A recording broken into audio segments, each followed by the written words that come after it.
Hello, everyone, and here we are back again with yet another episode of Cricket Spectacle. But this one's extra special for all of us because we have with us great fast bowler, one of my favorites of all time, Michael Kasprowicz. And Michael, welcome to the show. And let me continue the introduction though, because we have a few tidbits specially requested from Dan. And I need to say this, and it's in my contract, so I need to say this, but we have with us the man who revitalized Test cricket in 2005. And more importantly, he's the man, the catalyst behind the all-rounder that we know as Jason Gillespie. So thanks again for that, Michael. First of all, we would like to thank you for that because without you, we wouldn't know the batting brilliance of Jason as well. So thanks for that and welcome on the show and hi from all of us. Look, thanks very much for the invitation, and I'm going to look forward to unwrapping both of those points that you made. So yeah, but very true. We will. True. And on that note, actually, I just pass it to Dan because I'm pretty sure he has his questions ready based on that. First of all, so over to you, Dan. Yeah, no, absolutely. First, I mean, yeah, Nick, thanks for joining us. Obviously, it's been 24 years since we've been back in Pakistan for Australia. How have you been finding the experience today? Apart from the pitches that are a bit of a road, how are you rating the Aussies' chances heading into the third test tomorrow? Well, first of all, it's wonderful to be back, and for me to take the opportunity or have the opportunity to come here in a commentary in the broadcast of this historic series was something I had to do when the opportunity came up. But I'm actually really enjoying it. Now, has it changed much, I suppose, in 24 years? I'm flat out remembering last week, let alone 24 years ago. So I think that for me, I'm loving it. The people are fabulous. The food's been awesome. And the cricket, we've been really treated to, certainly the last test match in Karachi, we were treated to the reason why Test cricket is such a great thing, because last session, last 10 minutes of the last day of day 5, the game was still in the balance. And that's the beauty of Test cricket, the battle between bat and ball taken right to that limit. Absolutely. And I mean, that's something that, you sort of have a hand in being responsible for revitalizing Test cricket since 2005, definitely as a Queenslander, leaving your mark on the game. I'm sure that's something you remind Wakar of, being there in the commentary box with him as well. Only when it's brought up, I suppose. I don't sort of volunteer it to any old joke. You should. But certainly, I do like to think that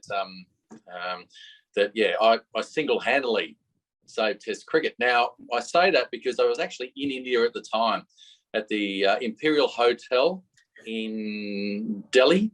I was there and a gentleman approached me and said, thank you, Casper, how are you? I want to introduce myself. Thank you for single-handedly saving Test cricket. And I said, thank you, obviously. I felt very flattered, but I asked him why did he say that? And he said 2005 Ashes, Edgbaston Test match when I got so close with Brett Lee. I think 2 runs just short of winning the second test. We'd won the first test at Lords, and as my new friend told me, he said, look, straight away, if you had won the second test, then Australia would be 2-0 up in the series and Test cricket would be dead because Australia would have gone on and won it.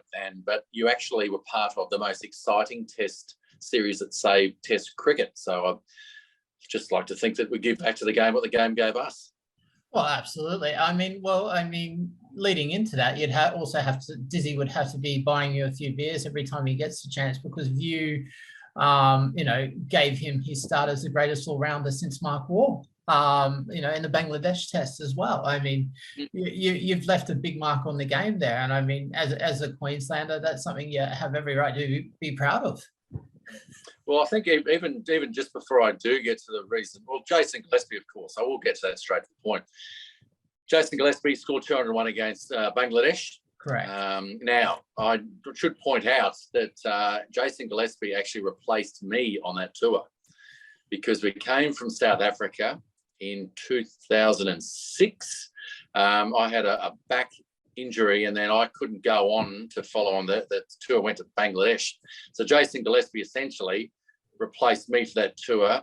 Replaced me as the night watchman because I would have definitely done that, certainly on those wickets, which meant that he went on and did something that no other, I'm going to say, not only night watchman, but certainly a lower order Australian batsman, went on and scored a double hundred. What I love about it was Jason Gillespie talks about the way he got there. He was, going through all these, and he chalks off all these batsmen, great Australian batsmen.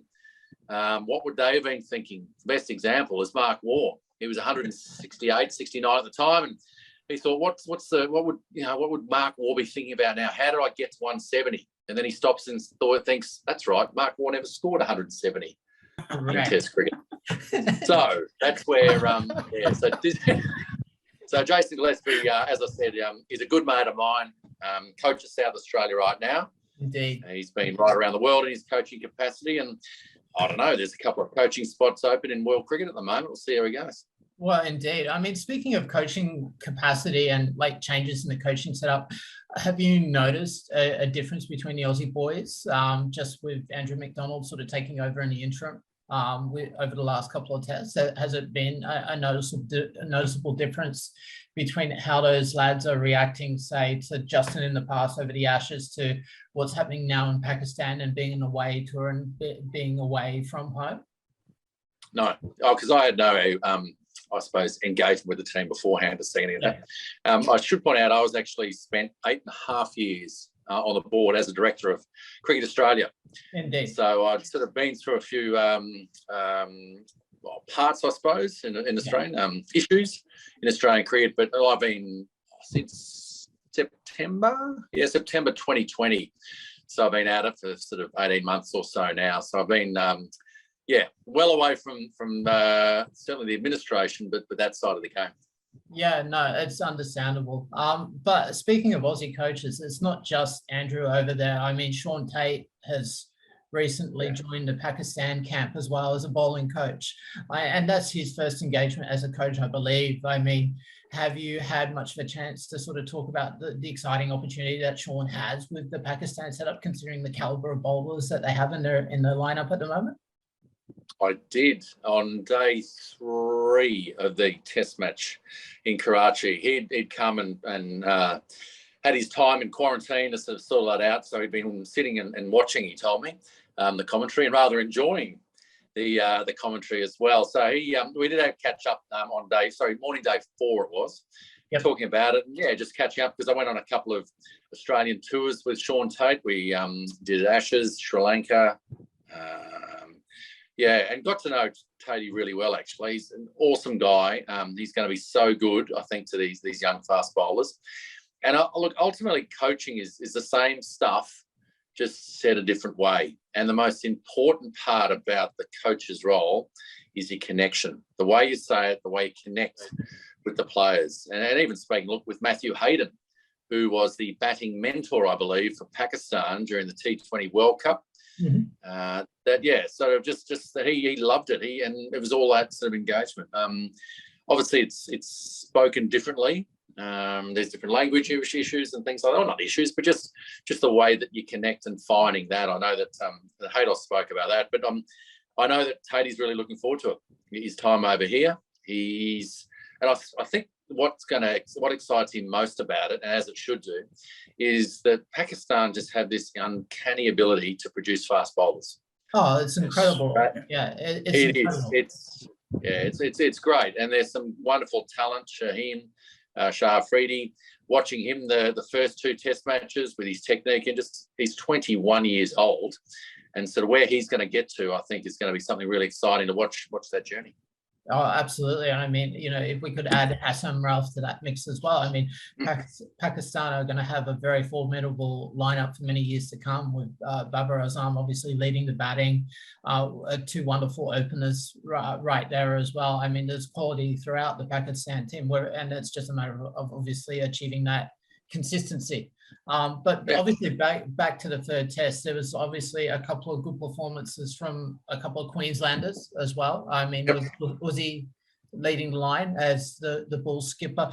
But Mitch Swepson, what was your take on Mitch and his sort of performance in the first test? Well, I think fabulous, really, for his opportunity to be given to bowl spin on this wicket, getting 2 wickets, I think, for 34. Granted, Pakistan were bowled out in 53 overs.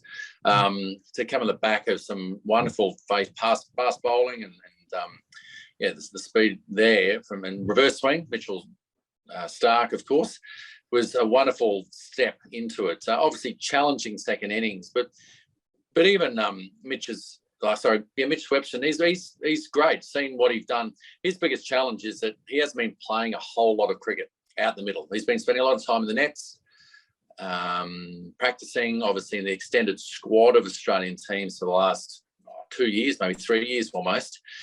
Where they're taking a larger squad around for all the training and different circumstances. But yeah, that's where he's great. But I think the hardest part is, and from my experience, is finding form in the nets. Yeah, no, you can only really do that in the middle, and so that's a challenge. But I think he did that really well in that Test match. And given the opportunities here in the third one, you'll find him even better. No, absolutely. And obviously in the Australian setup, that's been a thing for Queenslanders for quite a while. Yourself, Andy Bickle, Matt Hayden, and now with Woodsy and Mitch as well. I mean, obviously Australia haven't played a leg spinner in quite some time. Do you think he is sort of the man to sort of step into that role and take over that Nathan Lyon sort of role for the years to come, heading into the 2023 Ashes? Well, definitely. I think it's different. Nathan Lyon's an off spinner. Correct.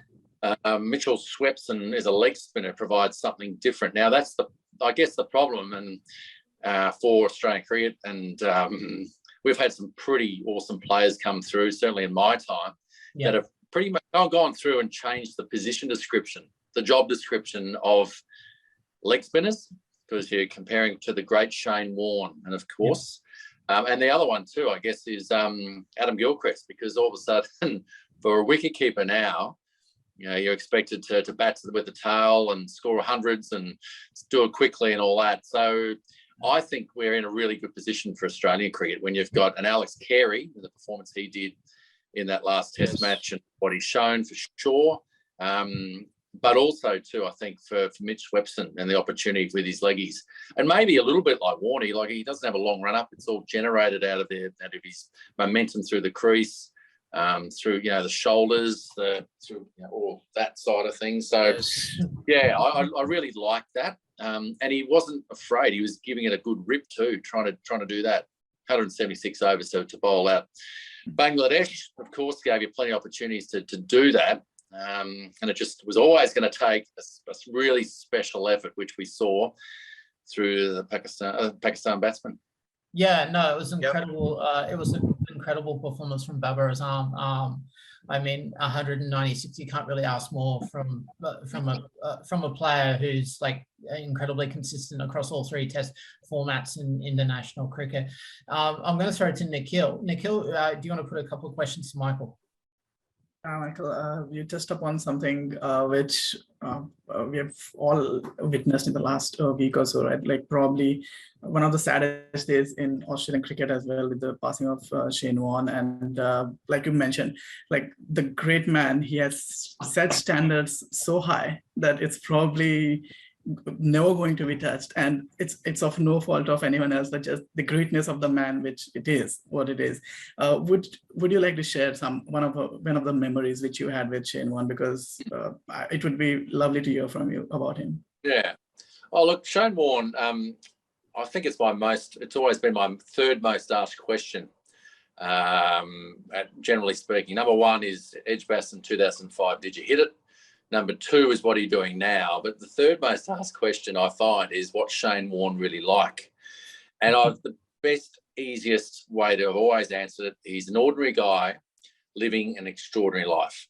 It was just a real treat to get to know Shane, to be part of a team. And my 10 years in the Australian cricket team, I was sort of on the edge. I came back and all through that period of time, it was just great that I was there, with him, got to know him, see him, and not just play cricket with him, but it's the time you spend outside. You get to really know someone. Certainly in a cricket dressing room, you get to know people pretty well, better than most, I guess, because you do spend so much time and that downtime in a dressing room. He was really generous with all his mates, time. He was really, as a leader in a team, I reckon he was really inspiring. He did exceptionally well when he was the captain of Hampshire, the Rajasthan Royals, those environments. The reason why he was a great captain was that he found a way to get the best out of players, and he led by example. But the way as a leader, he actually kind of inspired you because he backed you. And there's been numerous players got so much further in the game than they would have, without Shane Warne being there supporting them, or just believing in yourself. Maybe that's the other part. But it was kind of, his positivity was infectious. Is probably a good thing, I suppose, to give an insight. But in every way, it's not real. And not that we're sort of hanging out regularly with Shane Warne, but he was always there. He's full of life in the background, reading about his extraordinary life. But it's like it's not real. It's just, that's the way it sort of hit everyone, because not only the impact in Australia, but what is stunning about Shane Warne's passing is that the stunning it's had around the world. Now, obviously India there, but UK, South Africa, even Pakistan. I think just what he did, and not so much on the field. Obviously, there's a respect there, but it's almost a larger-than-life character. He was a Superman. He was Superman. He wasn't. Yeah. Just his look, even. Like that. That's it. That's how we'll all remember Shane Warne to this day. Those shiny white teeth, the green eye, the blue eye, the blonde hair. It's almost like here's this perfect guy, this Superman, gone way too young. Yeah, it is. Absolutely. It is. Did Rod Marsh ever have the same effect on you growing up, through the cricket academy as well? Yeah, I've got to say that first test match I know it affected the players as well, but it was a moment where we really, like I said, it wasn't real. Now, I did know Rod exceptionally well, in that I was part of the first Cricket Australia Academy intake down in Adelaide that Rod Marsh was the head coach. Yeah. So in that team, in that cohort that went through the first year of it when it was in Adelaide, was myself, Adam Gilchrist, there was Simon Cook, there was Kevin Roberts, former CEO of and New South Wales batsman. We had a few guys that sort of went through there and through that era, and all that. Yeah, we got to know Rod, his way. And as I said before about coaching, the reason why he was so good was that his connection. He was hard, but totally fair, and challenge you. And that's what you wanted. That's what that was the idea of exercise. How do I become better? But if you're in there just for the ride, then you see you later. You won't really last. And not only once again in Australia, and the impact there in the UK as well, and he became a selector and head of their cricket academy. But he was and even I was well aware that Rod wasn't good, because he was actually coming up to be part of our event in Queensland that I'm involved with the Bulls Masters. Yep. We've got a group of former players. We started 11 years ago, where we go into regional Queensland, raise money through a dinner, golf day, but we actually still play cricket. Fortunately, 2020, it's a lot shorter and still hurts, but it's all good. And Rod was flying up to play in our golf day, and that's where he had the heart attack in the car going from the airport after a ride. Arrived in Bundy. And we flew his family up, Dan and Paul and Rosie's wife, up to Bundy, and spent the week up there before I got on a plane to come here to Pakistan. So to hear that he'd gone to Adelaide, they shipped to Adelaide, and then obviously they realised that it wasn't right, and he passed away in Adelaide, which he'd spent the last 30, 40 years there. So it was a big week, I got to say. Yeah, it was almost surreal. There's a story Brad Haddon told of just in terms of the coaching of Rod Marsh. Like, Brad had gone out one night, and then obviously the next morning, Rod had made him run hills or something like that in Adelaide. As always, as always, he said tough but fair. Yeah, absolutely, and that was a great way to do it. It was, it wasn't certainly was no back tickling going on, any of that. But I think that was where sort of I'd like to think a generation of Australian cricketers.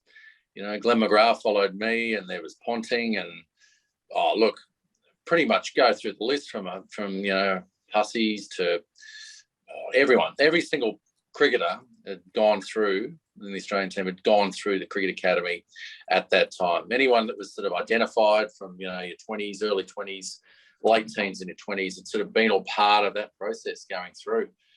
And everyone had been, you know, touched and by, you know, and affected by, you know, by Rod Marsh's, you know, passing. Yeah, no, incredible story. Just like an incredible guy as well. Like, he's done so much for cricket around the world. And, you know, it's obviously with the proximity to the passing of Shane, obviously you don't want that to be forgotten as well. You know, two big legends of the game. Yeah. No, the other thing too, and on a personal side, even the guys I know, and even, you know, bunches of groups of cricketers, you know, I turned 50 in February. All of a sudden, everyone's sort of looking at everything slightly different. Not only just the middle-age crisis that you naturally go through, and start reflecting on how, you know, what needs changing, what needs, you know, where you're at with everything. But I suppose those moments that we've just been through, all of a sudden you look at a lot deeper. You get really reflective. Oh, absolutely. Yeah, absolutely. So, Michael, I have a couple of questions for you. It's just, you know, I'm just going to start with a, you know, with a bit more generic one before I just switch to the current test series. So, sure. I would say on another note, you have basically, you know, made the move to develop a smart cricket ball with your company in Australia. So, could you, you know, shed some more light on this project? Yeah, well, that's the second question. What are you doing these days? I mean, so about 3 years ago, I came across some guys on the Gold Coast. One guy on the Gold Coast in Queensland. I live in Brisbane, which is an hour drive away. That had, you know, looking at developing a smart cricket ball, and they'd actually signed an agreement with Kookaburra. So immediately I thought, this sounds really exciting. And when you're dealing with a ball manufacturer like Kookaburra, I knew straight away it wasn't going to be a novelty item, or what we say in Australia, a Santa filler, that only come Christmas time, it's, you know, here's something for the kids just to fill the sack. What are things I was really excited me about it was the fact that I knew from a player's point of view that all of a sudden, if we're getting data, being speed and also the spin or the revolutions from the ball to start with, was something exciting from a player's point of view at the elite level, because once again with coaching, it's about the connection, the way we're seeing science come into the game, really providing, you know, more information for me as a player to become better.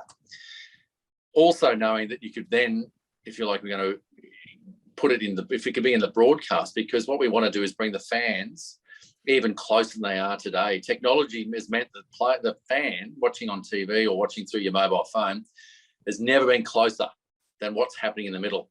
And then finally, I knew that one of the best things was that we can democratize the data that we're developing from this. So, and make it available to everyone. So you don't need a $3,000, you know, radar gun or a $30,000 camera system to see, you know, pick up from a television system.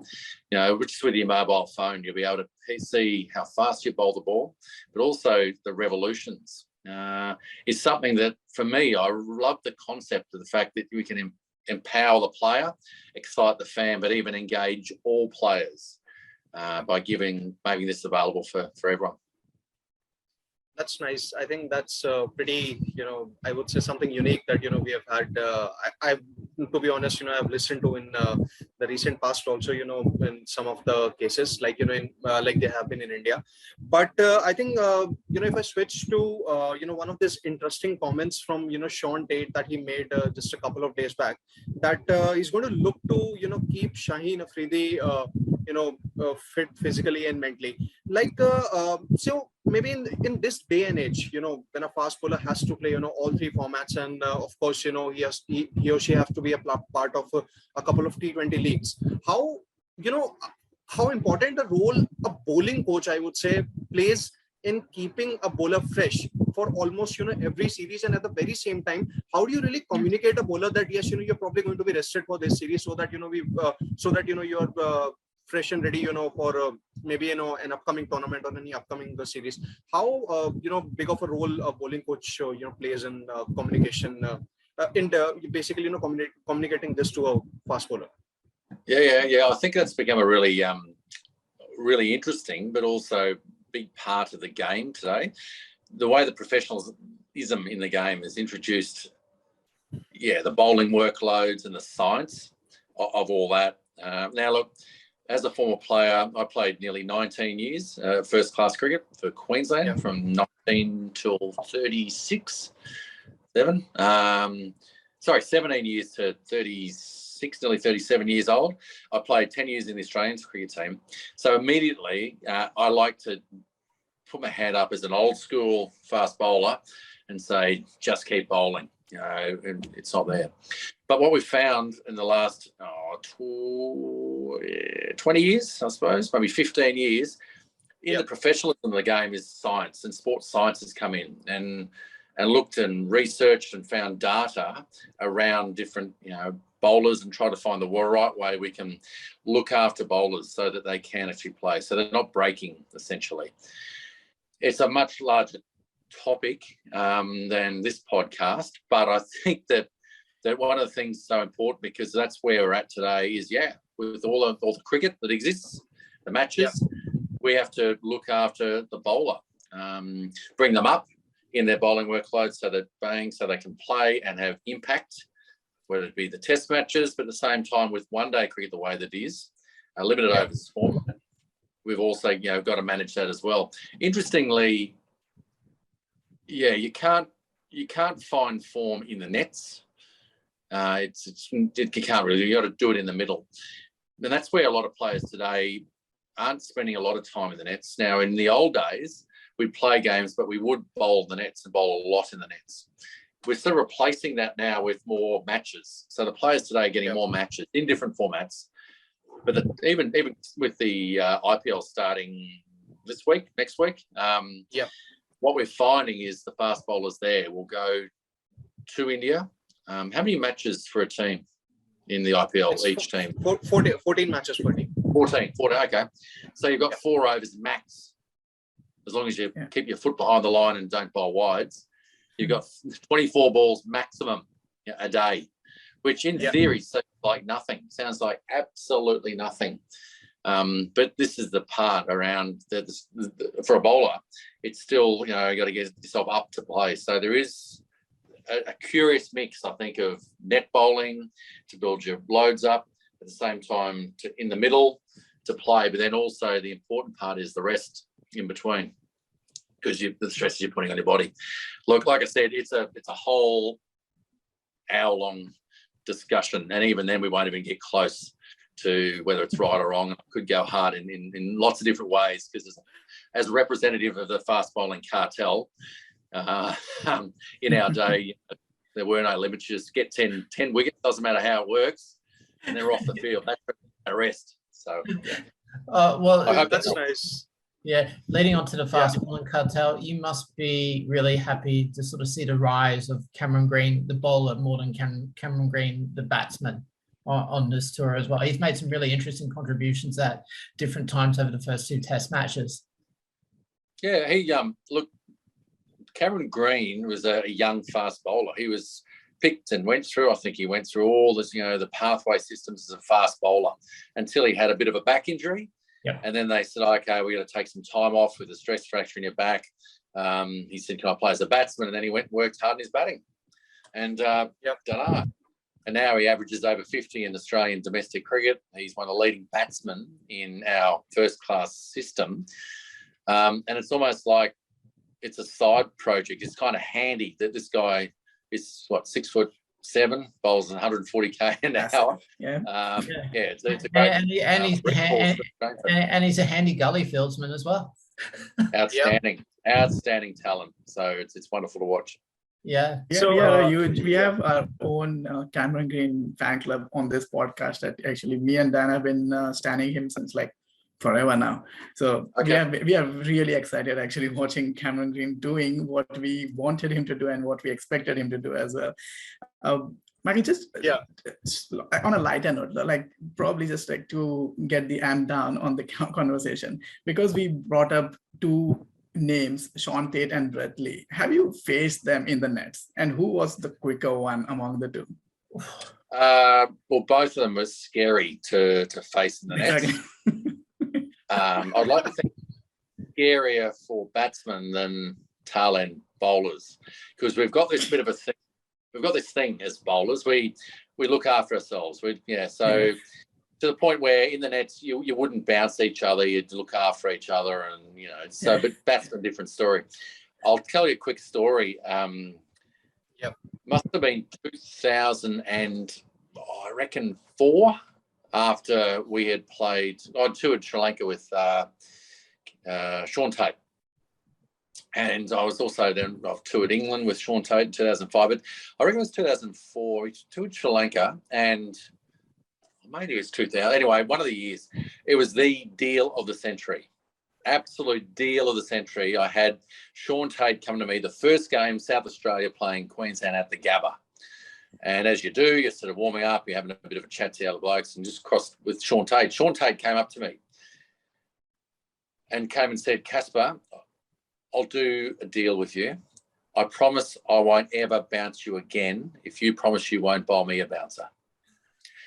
So that was a deal that I think I was about 33 years old at the time. I thought, this is just gold. It was the best thing I've ever heard. And I said, absolutely, mate, we'll look after each other. And so to this day, it's not in writing, but it's this deal we've got going that won't bowl me a bouncer. So that's probably the best deal you have done in your life, isn't it, Michael? Like that's probably the best one ever.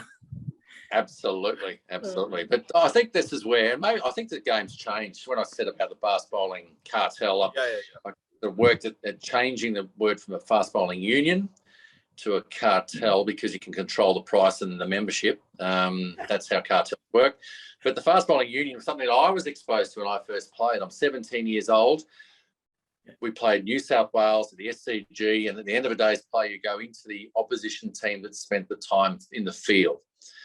And so I've gone into New South Wales dressing room as a young 17-year-old, and I've seen a gap in the dressing room and I went straight up and I sat next to Mike Whitney, who played cricket for Australia, left-arm bowler. Yeah. And I thought, right, I'm going to connect here, got to find out and have a chat to him. And he told me all about it right there and then. My first season, 3rd game, I think. And he said, Kasper, the way it works, fast bowlers, we look after each other. So he was putting it down early in the game. Well, not to bowl me out. He was putting it out there that we've got to look after. It's the batsmen we've got to get, but the bowlers, we've got to stay true and strong. And at the time, he said to me that he pointed out, he said, we've actually, in Queensland, I was playing with Carl Rackerman. Right. He said, Carl Rackerman, don't worry about, the union. He said, Carl Rackerman, he's the president, he's the CEO, and he's the secretary. So you're under good hands. You're under good hands there in Queensland. No bounces for you from many of the fast bowlers. That's a good way to start your career. Though, like if I was 17 and I'm knowing that I'm not going to face any deadly bounces from fast bowlers, I'm happy. So yeah, exactly. No need for thinking. It's all changed. It's all changed now, though. I think maybe in professionalism of the game, it's all changed where straight away. Yeah. But on the flip side as well, right? Like, because you play so much cricket with everyone across the world. Like Virat Kohli now is probably great mates with AB de Villiers. So that is like a different level of, so the professionalism that you mentioned, right? That's like spot on, like, because you have to put your 100% regardless of who's in front of you. But on the flip side, you are so good once you cross that border, the boundary, and your mates, and you just like, you're back to seeing people like having a laugh, like just having some jokes.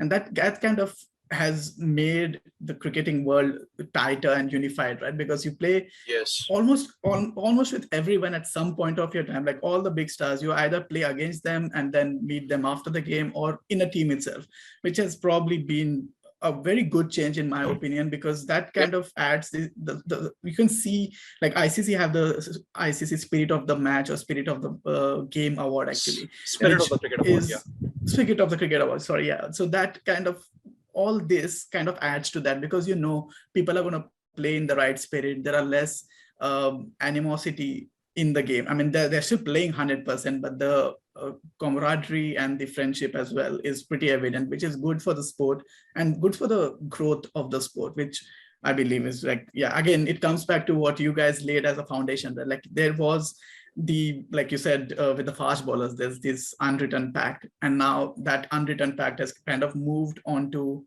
showing respect, being nicer to each other, and probably just helping each other to grow the game, which is probably kudos to you guys for doing that. And now it's just transformed into something so much more beautiful, probably. And you know what? I reckon the IPL's a big. It's done an incredible effort in that space that you speak about in world cricket. The reason, because from around the world, all people coming in and playing. Now, I've played cricket around the world, and cricketers are the same creature. Generally, it's just a different dressing room, it's understanding how that works, and you seamlessly come in and out. What you will find, though, is that don't accuse, you can never accuse players that are getting too friendly these days. Even though the world's a lot smaller because people are playing around the world, they're all connecting and knowing each other so much better. The fact of the matter is, you don't want your mate to beat you. It's a bit like your brother. If all of a sudden you're playing, I'm competing against someone I know, it's actually the performance, the effort, the level of competition is increased whilst everyone's more friendly, know each other. Right now, you'll find that it's even more cutthroat. It's even more competitive for that very reason. That's nice. So I just have one closing question, and this is something that I would say it has been in my mind from the past few days. So I think if I talk about the Australia's test opening combination, it's been a musical chair, I would say, surrounding David Warne. He has been the only constant. And now we have seen that, of course, since the time Usman Khawaja has been promoted, since that last Ashes test, he has really done wonders and has been in magnificent form. So my question to you is that what's the general perception among the Australian public and among the Australian greats, including you, knowing that two of Australia's best openers, are basically 35 and 36, and they may or may not have, too many years, of cricket, of international cricket in them? Well, if they keep scoring runs, they will do. And I think this is the opportunity that sits right now in domestic cricket in Australia. There's great opportunity for someone to come out and stand out from the crowd. Like, don't just a couple of hundred won't do it. Go and prove. Go and force your way in the side. I think that's with ball, and even with the bat, but even with the ball. I think for all players, it's all about taking the opportunity when you obviously get it at the Australian level. Now, I think the pathway to play for Australia, because of the different formats, you'll find that a lot of Australian players will be coming to the Australian 50-over game first, or the team, and get a bit of a sense of it there. They'll test them out there, and then maybe 2020 maybe as a first point of call. But certainly Test cricket is a different set of skills. So I think that's why domestic cricket in Australia is so important, and recognition of the performances there, which is essentially how, once again, in my day, comment, that was where it was. It was regarded as being the most dominant, competitive, best domestic competition, certainly from an England perspective, because we only had 6 teams. But the performances there by performing there meant that it was the best grounding for your Test career. Matthew Hayden, scored 2,000 run seasons before he played for Australia. And it's always had to do something extraordinary to get noticed. I know personally the benchmark was get 50 wickets in a season. I did that twice before I got picked for Australia. It was just the way it was. I know the pathway system's a whole lot different these days. As I said, at the risk of sounding old school. So I think it just, age has always been an issue. And I'm even speaking with Simon Kadich at breakfast this morning.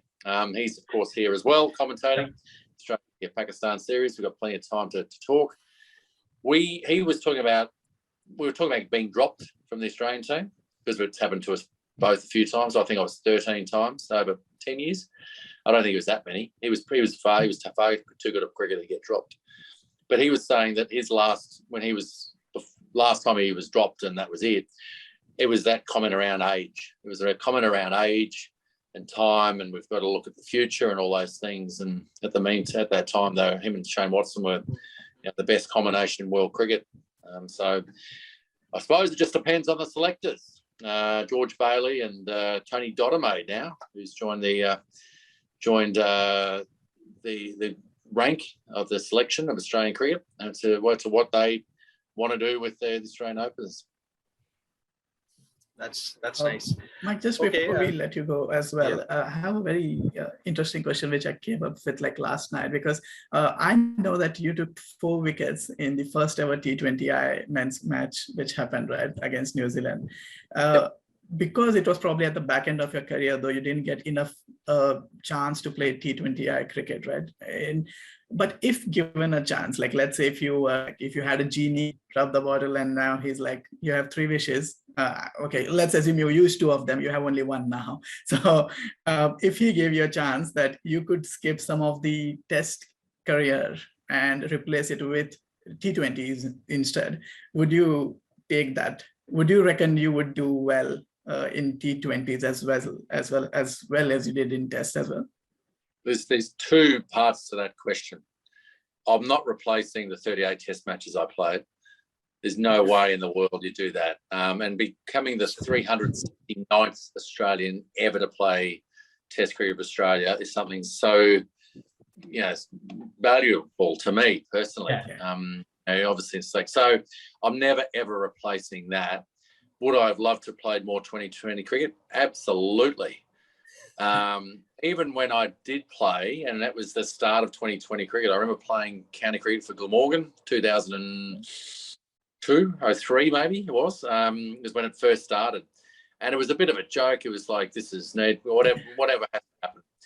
Anyway, I started playing it. I came back to Australia. We started doing it in Australia, I think, as well. And it was a novelty in many ways. And I remember even saying to Robert Craddock, who was a chief cricket writer for News Limited here in Australia, and he was I just said to him straight, I said, Crash, I'm going to become the 2020 expert for bowlers. And, and he looked at me and laughed. He said, oh, yeah, whatever. I said, no, seriously, there's an execution of skills here that's deliberate skills, so important. And it's not just a novelty thing. There's something really big about this. And I think that someone needs to put their hand up and, that's me. I'm going to be that person. He said to me years later, he said, Casper, you unbelievable. You're before your time because we just thought this was a joke. I said, no. The easy option is to blame, it's only 2020, but it's all about executing your skills. And, if you want to bowl that wide Yorker, it's not leaving it to chance of having, the skills to actually land the Yorker. If someone decides to reverse, sweep it or to helicopter shot it over a point, or that's fine. They can do whatever they want, but it's at you. Don't blame luck. Never, ever, just say you're unlucky. And that's one of my just mantras I learned from playing the game of cricket. Is there's so many elements to our game that can affect my performance that I have no control over. The weather, pitch, obviously. We've got the surface of the pitch, umpires' decisions as well, like with crooked fingers, passenger pipe. They can make all those parts there. I have no control over, them whatsoever, but they can actually decide how successful I am. And at the end of the day, one of the things I've learned through all this is the only team that talks about luck is the loser. The only team that talks about luck is the loser because they talk about being unlucky. Winning teams never say, geez, we're lucky to win that. Well, good. You're too busy celebrating. And it's only the loser who's reflecting. So for me, that's something I try to take in as a lesson. In my 19 years of playing cricket, there's a list of them, lessons that I've learned there, that no one sat me down and said, this is the most important thing you learn. But certainly taking that into the rest of my life was why playing the game of cricket has been so awesome. That's brilliant. Fantastic. That's brilliant. That's absolutely brilliant. Yeah. I think Dan has an ending note for all of us, and I think that's pretty important as well. Yeah. Yes. Look, So on that note, there, Mick, we'll leave it there. But just before we wrap up, apologies to our favourite player, Shikhar Dhawan. Unfortunately, we couldn't have him on the show today. We've had like the greatest player who revitalised Test cricket since 2005 on the show instead. So on that note, but next time we'll have Shikhar Dhawan though. We'll have Shikhar Dhawan. Oh well, I mean, apart from Kato or Waka, I mean, yeah, it's just. Yeah, but we've Mick, thanks so much for spending your time today. Have a great call at the test match this week. But from Nikhil, Sid, and myself, thanks very much, and goodbye for now.